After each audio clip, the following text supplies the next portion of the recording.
I have always believed that Canadian healthcare law exists to protect primarily the patients.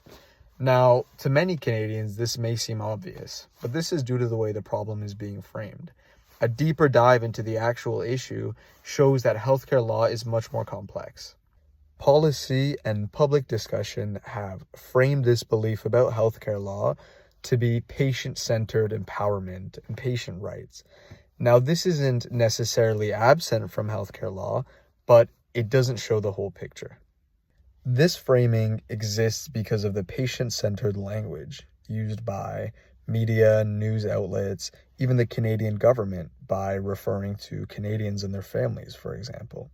Even health media reinforces this idea by focusing on malpractice. And this gives the idea that physicians and practitioners are always held accountable and patients have all the power.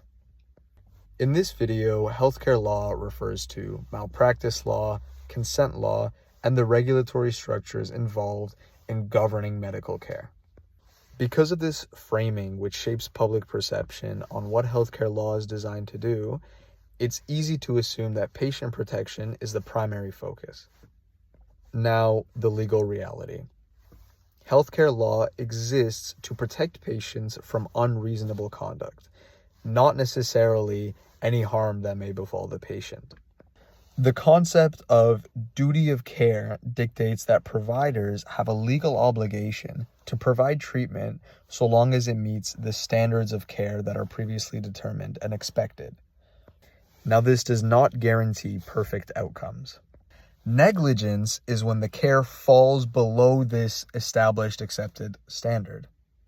Because of this, every injury isn't considered negligence. This gives physicians and practitioners some protection from liability. For example, if there was a surgery and there was a complication, the physician isn't automatically held liable because it wouldn't be negligence as long as they met that standard of care. Another key is informed consent. Now, this may seem like patient empowerment. However, on the other side, it protects and sets boundaries for the practitioners, reducing the risk of liability.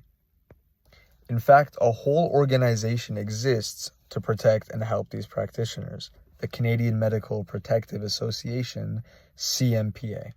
They provide services such as legal representation and financial support for payouts. And you can see even in their description that it uses patient-centered language.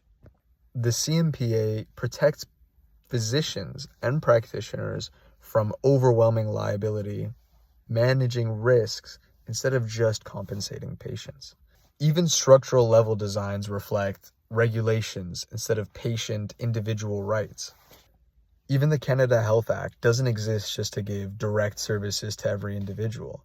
It creates organizational obligations and conditions for provinces to receive funding. Now, this isn't to say that healthcare law only prefers physicians and practitioners and forgets about the patients. Healthcare law balances all the risks. It exists this way because if it was just centered around patients, then being a physician would be too high risk for liability. Healthcare law does protect patients, but it also considers the physicians and the systemic balance. This misconception comes from just focusing exclusively on the patients.